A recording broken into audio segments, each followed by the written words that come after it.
ఈ చాప్టర్కు సంబంధించినటువంటి కీలక పదాలు ఒకసారి చూద్దాం. గోళాకార దర్పణాలు,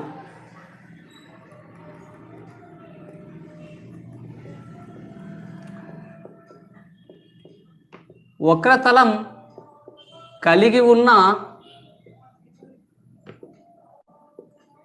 దర్పణాలను గోళాకార దర్పణాలు అని అంటారు.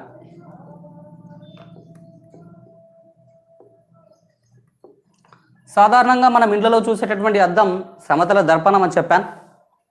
ఇప్పుడు ఇక్కడ గోళాకార దర్పణాలతో కాంతి పరావర్తనం అనే అంశాన్ని మనం నేర్చుకుంటున్నాం. కాబట్టి ఇక్కడ గోళాకార దర్పణాలు అంటే ఏంటంటే, ఈ దర్పణాలకు ఏముంటుంది అంటే మేజర్గా వక్రతలం ఉంటుంది. అంటే ఇలా కానీ ఇలా ఒకసారి గమనించినట్లయితే ఈ బయటి వైపు ఏమో ఉబ్బెత్తుగా ఉంది, లోపల వైపు కొంత వంగినట్లుగా ఉంది. సో ఈ గోళాకార దర్పణాలు వచ్చేసి రెండు రకాలుగా చెప్తాం మనం. ఒకటి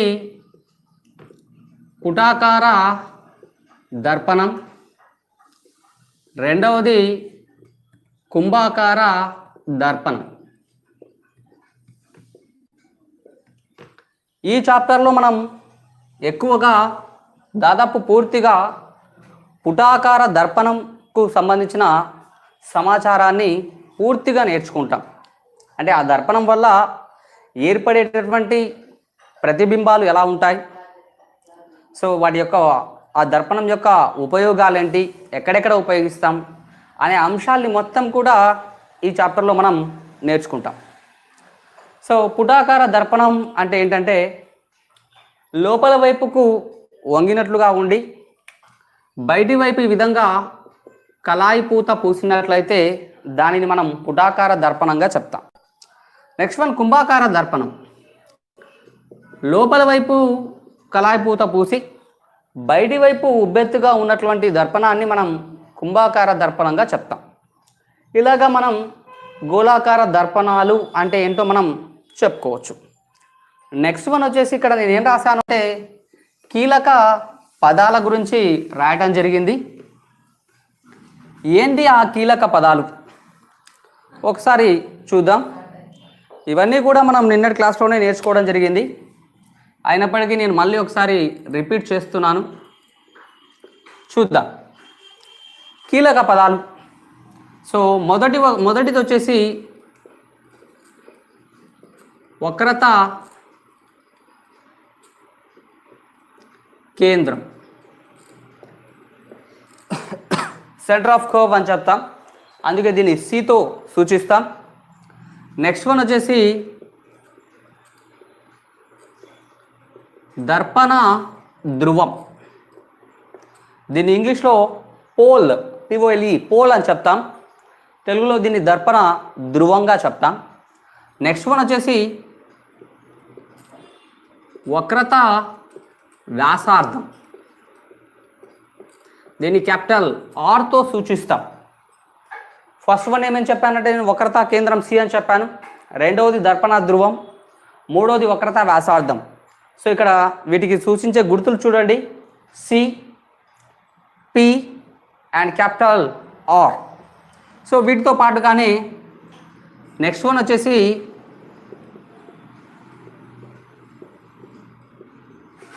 ప్రధానాక్షము, ఆ తర్వాత నాభి లేదా నాభియ బిందువు. ఈ నాభి లేదా నాభియ బిందువును క్యాపిటల్ ఎఫ్, ఫోకస్ లేదా ఫోకల్ పాయింట్ అని చెప్తాం దాన్ని ఇంగ్లీష్లో, నాభి లేదా నాభియ బిందువు. నెక్స్ట్ వన్ వచ్చేసి నాభ్యాంతరం, స్మాల్ ఎఫ్. ఇవి ఈ చాప్టర్ స్టార్ట్ చేసే కంటే ముందు మనం బాగా తెలుసుకోవాల్సినటువంటి కీలక పదాలు ఏవేవి అంటే మళ్ళీ చెప్తున్నాను చూడండి. ఇందాక గోళాకార దర్పణం అంటే చెప్పాం, వక్రతను కలిగి ఉన్నటువంటి వక్రతలం కలిగి ఉన్నటువంటి దర్పణాలను మనం గోళాకార దర్పణాలు అని చెప్తాం. అవి రెండు రకాలుగా మనం చెప్పడం జరిగింది. ఒకటి పుటాకార దర్పణం, రెండవది కుంభాకార దర్పణం. ఉబ్బెత్తుగా ఉన్నటువంటి దర్పణాలను కుంభాకార దర్పణాలు అని చెప్తాం. సో లోపల వైపు లోతుగా ఉన్నటువంటి దర్పణాన్ని పుటాకార దర్పణంగా చెప్పాం. సో ఆ చాప్టర్లోకి వెళ్ళే కంటే ముందు కొన్ని కీలక పదాలు అని చెప్పాను. ఫస్ట్ వన్ వచ్చేసి వక్రతా కేంద్రం, సి చేత సూచిస్తాం. రెండవది దర్పణ ధ్రువం, పి చేత సూచిస్తాం. మూడవది వక్రతా వ్యాసార్థం, క్యాపిటల్ ఆర్ చేత సూచిస్తాం. నాలుగవది ప్రధానాక్షము, తర్వాత నాభి లేదా నాభీయ బిందువు, క్యాపిటల్ ఎఫ్, ఫోకస్ లేదా ఫోకల్ పాయింట్. నెక్స్ట్ వన్ వచ్చేసి నాభ్యాంతరం, స్మాల్ ఎఫ్ చేత సూచిస్తాం. ఇప్పుడు వీటిని ఆల్రెడీ నిన్ననే మనం ఎక్స్ప్లెయిన్ చేయడం జరిగింది. ఒకసారి తొందరగా వీటన్నిటిని ఎక్స్ప్లెయిన్ చేసి ముందుకెళ్తాను. ఒకసారి చూడండి, నేను తీసుకుంటున్నటువంటి దర్పణం ఏంటి అంటే పుటాకార దర్పణం. అంటే బయట వైపు ఈ విధంగా కళాయి పూత పూయబడి ఉంటుంది. సో దీన్ని నేను పుటాకార దర్పణంగా చెప్తున్నాను. దర్పణం అనేది మనకు ఇటువైపు ఉంది. ఇటువైపు మనం ఏదైనా ఒక రంగు పూతగా పూయబడి ఉంటుంది. సో ఇప్పుడు నేనేం చేస్తున్నా అంటే చూడండి, ఈ పుటాకార దర్పణం అన్నది ఎలా వస్తుంది? ఇది ఒక గోళం, గుండ్రంగా ఉన్నటువంటి గోళంలో ఒక భాగం ఇది. ఈ పుటాకార దర్పణం అన్నది ఇది మొత్తం మనం ఒక గోళం అనుకున్నట్లయితే, ఇక్కడ భాగం మాత్రం కట్ చేసినట్లయితే మనం బంతి చూస్తాం. బంతి ఇలా రౌండ్గా ఉంటుంది. దాన్ని ఇలా కట్ చేసినప్పుడు జస్ట్ ఓన్లీ ఈ భాగం మాత్రమే మనకు ఈ భాగం మాత్రమే ఏర్పడుతుంది. అంటే ఈ భాగం మాత్రమే ఉంది. ఇదంతా నేను తొలగించాను. సో ఇప్పుడు ఈ దర్పణం అన్నది ఈ గోళానికి చెందినటువంటి ఒక భాగం. ఈ గోళం యొక్క కేంద్రం ఏదైతే ఉందో, మధ్య బిందువు ఏదైతే ఉందో, సో దానిని క్యాపిటల్ సి వక్రతా కేంద్రంగా నేను చెప్తున్నాను. సో మళ్ళీ గుర్తు చేస్తున్నాను, పుటాకార దర్పణం ఏ గోళానికి చెందినటువంటి భాగమో ఆ గోళం యొక్క కేంద్రమే ఏమవుతుంది అంటే ఈ పుటాకార దర్పణం యొక్క వక్రతా కేంద్రం అవుతుంది. దీని యొక్క వక్రతా కేంద్రం అవుతుంది. రైట్, ఇక్కడ వరకు అర్థమవుతుంది. నెక్స్ట్ పాయింట్ వచ్చేసి దర్పణ ధ్రువము అని చెప్పాను. ఏంటి దర్పణ ధ్రువము అంటే ఈ పుటాకార దర్పణం యొక్క మధ్య బిందువు, ఇక్కడ నుంచి ఇక్కడ వరకు మనం గమనిస్తే, ఫర్ ఎగ్జాంపుల్ నేను ఇది మధ్య బిందువు అని అనుకుంటున్నాను. సో ఇది మధ్య బిందువు అని నేను అనుకుంటున్నాను. ఈ మధ్య బిందువు లేదా జ్యామితీయ బిందువు ఏదైతే ఉందో దీనినే మనం దర్పణ ధ్రువంగా చెప్తాం. పుటాకార దర్పణం యొక్క మధ్య బిందువు లేదా జ్యామితీయ బిందువుని మనం దర్పణ ధ్రువంగా చెప్తాం. నెక్స్ట్ వన్ వచ్చేసి ప్రధాన అక్షం దగ్గరికి వెళ్తున్నాను. ఈ పి మరియు సి ఈ రెండింటిని కలుపుతూ ఒక రేఖను నేను గీయడం జరిగింది. అంటే వక్రతా కేంద్రంను, పుటాకార దర్పణం యొక్క వక్రతా కేంద్రంను మరియు ఈ పుటాకార దర్పణం యొక్క ధ్రువం, దర్పణ ధ్రువం ఏదైతే ఉందో ఈ రెండింటిని కలుపుతూ ఒక రేఖను నేను గీయడం జరిగింది. ఈ రేఖనే మనం ఏమని చెప్తాము అంటే ప్రధానాక్షంగా చెప్తాం. ఈ రేఖ ఇప్పుడు మనకు ప్రధానాక్షంగా మనకు చెప్పడం జరుగుతుంది. రైట్, నెక్స్ట్ వన్ వచ్చేసి వక్రతా వ్యాసార్థము అని చెప్తున్నాం. ఏంటి వక్రతా వ్యాసార్థము అంటే ఈ దర్పణ ధ్రువం ఏదైతే ఉందో పి మరియు వక్రతా కేంద్రం సి ఏదైతే ఉందో ఈ రెండింటి మధ్య దూరం పీకు మరియు సికు మధ్య ఉన్నటువంటి దూరంనే మనం వక్రతా వ్యాసార్థం క్యాపిటల్ ఆర్గా చెప్పడం జరుగుతుంది. ఇది వక్రతా వ్యాసార్థం క్యాపిటల్ ఆర్.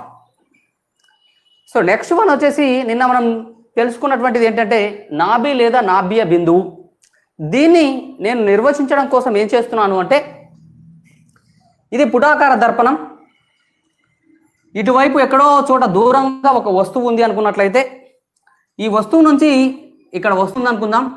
ఈ వస్తువు నుంచి ఇలాగ కాంతి కిరణాలు సమాంతరంగా, అంటే దట్ మీన్స్ ఈ ప్రధానాక్షానికి సమాంతరంగా వచ్చి ఈ దర్పణం పైన పడ్డాయి.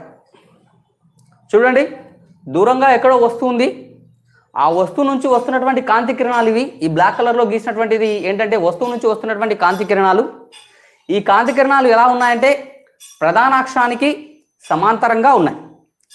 ఇలా వచ్చినటువంటి కాంతి కిరణం అన్నది దర్పణం పైన పతనం చెంది, సో ఇది ఏంటంటే పరావర్తనం చెందుతుంది.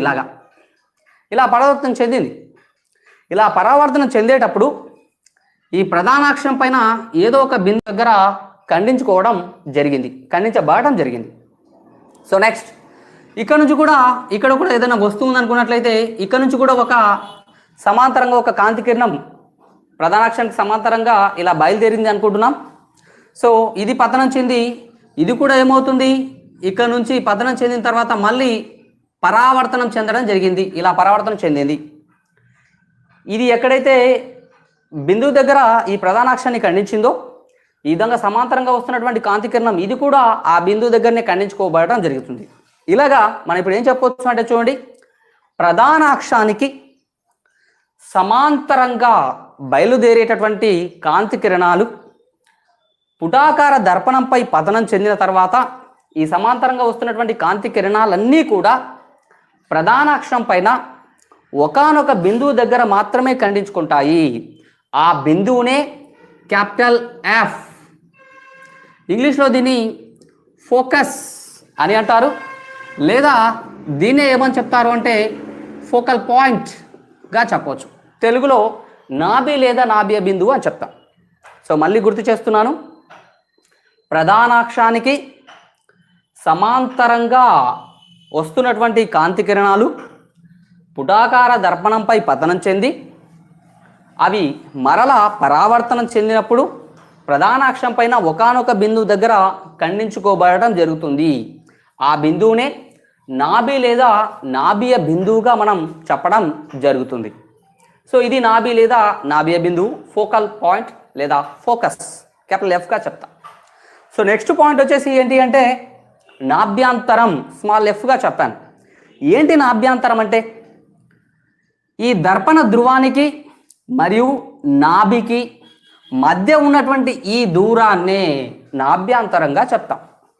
సో మళ్ళీ గుర్తు చేస్తున్నాను, దర్పణ ధ్రువం అంటే ఈ పుటాకార దర్పణం యొక్క మధ్య బిందువు, జామితీయ బిందువు, ఈ బిందువుకు ఈ నాభి లేదా నాభియ బిందువు ఇందాక మనం చెప్పిన దానికి ఈ రెండిటికి మధ్య ఉన్నటువంటి దూరాన్ని మనం నాభ్యాంతరంగా చెప్తాం. రైట్, దీన్ని నాభ్యాంతరంగా చెప్తాం.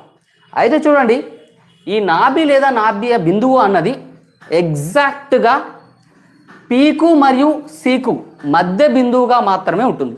అంటే మధ్య బిందువు అంటే ఈ మొత్తం దూరాన్ని ఈ ఎఫ్ అన్నది మధ్యస్థంగా విడదీస్తుంది.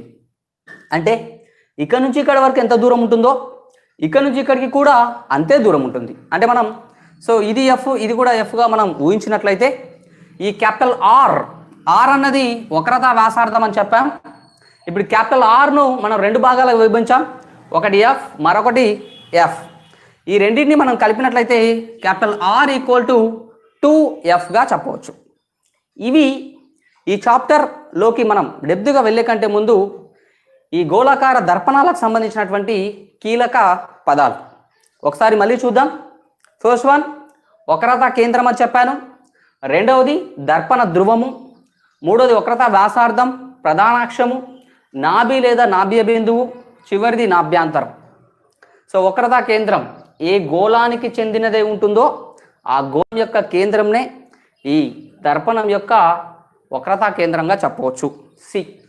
నెక్స్ట్ దర్పణం యొక్క మధ్య బిందువు లేదా జామితీయ బిందువునే ధ్రువం, పిగా చెప్పవచ్చు.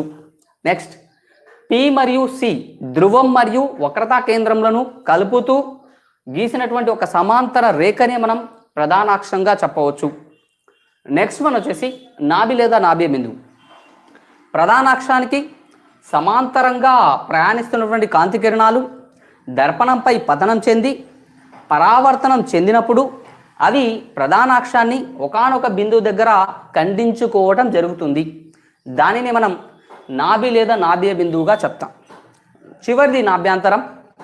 ఈ దర్పణ ధ్రువం మరియు ఈ క్యాపిటల్ ఎఫ్ నాభికి మధ్య ఉన్నటువంటి దూరాన్నే మనం నాభ్యంతరంగా చెప్తాం. చివరగా నేను ఒకటి రాశాను ఇక్కడ, క్యాపిటల్ ఆర్ వక్రతా వ్యాసార్థం అన్నది 2 × F, 2 Fలకు సమానం. ఎందుకంటే ఈ నాభి లేదా నాభీయ బిందువు అన్నది ఈ సి వక్రతా కేంద్రానికి దర్పణ ధ్రువానికి మధ్య బిందువుగా ఉంటుంది. సో ఇవి కీలక పదాలు. సో ఇప్పుడు మనం నెక్స్ట్ అంశంలోకి వెళ్దాం.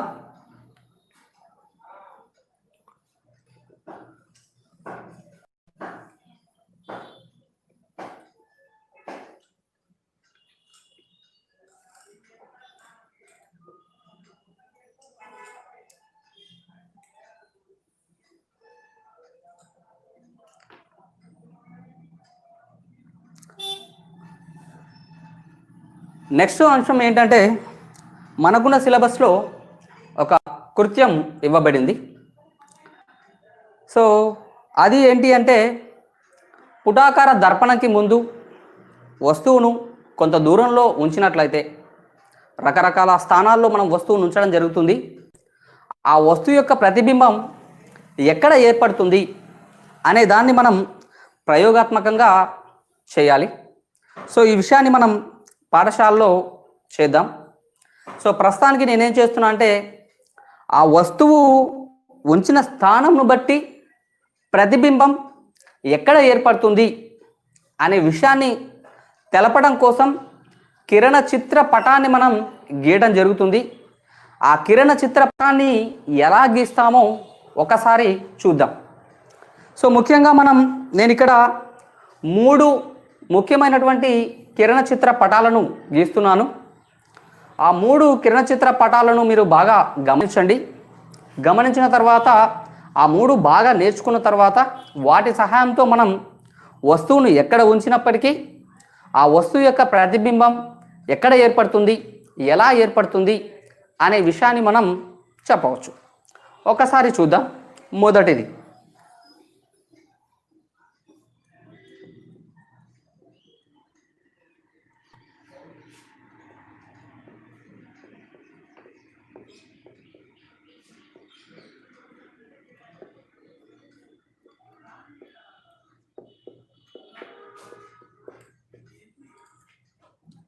రైట్, కిరణ చిత్రాలను గీయు విధానం.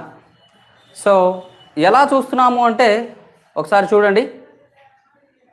ఫస్ట్ వన్, నేను పుటాకార దర్పణాన్ని నేను గీశాను. ఒక్క నిమిషం, బయట ఉంచురా, బయట ఉండొచ్చు.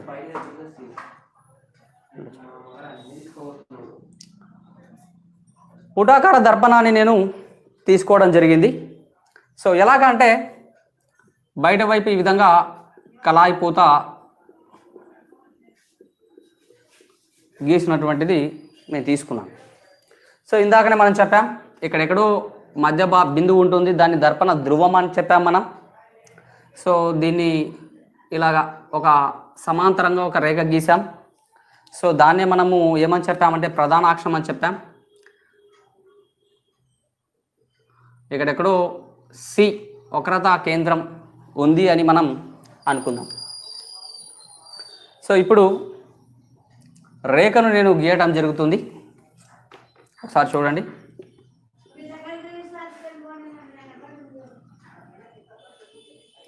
ఇది పి. ఫస్ట్ వన్, మొదటి రేఖ ఏంటి? ఆ మొదటి రేఖ అంటే ఇది ప్రధానాక్షం.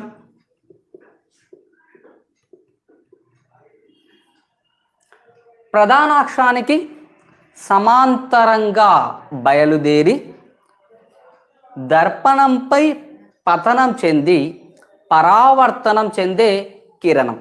అంటే ఈ ప్రధానాక్షానికి ఎలా బయలుదేరి ఎలా ఉంటుంది? అది సమాంతరంగా ఉంటుంది. సో ఇలా సమాంతరంగా ఉంది. ఇక్కడెక్కడో వస్తువు ఉంటుంది. ఆ వస్తువు నుంచి కిరణం అన్నది సమాంతరంగా ప్రయాణం చెందింది. ఇలా ప్రయాణం చెందినటువంటి కిరణం దీనిపై పతనం చెంది ఒకానొక బిందువుపై పతనం చెందింది. అక్కడి నుంచి పరావర్తనం చెందింది. ఇలా పరావర్తనం చెంది ఒకానొక బిందువు దగ్గర ఈ ప్రధానాక్షాన్ని ఖండించుకున్నది. సో ఇందాక మనం దీన్ని క్యాపిటల్ ఎఫ్ నాభి లేదా నాభి బిందువుగా చెప్పాం. సో ఈ విధంగా కాంతి కిరణం ప్రయాణం చెందుతుంది. సో ఇది మొదటి కిరణ చిత్రము. ఇది మనం నేర్చుకోవాలి.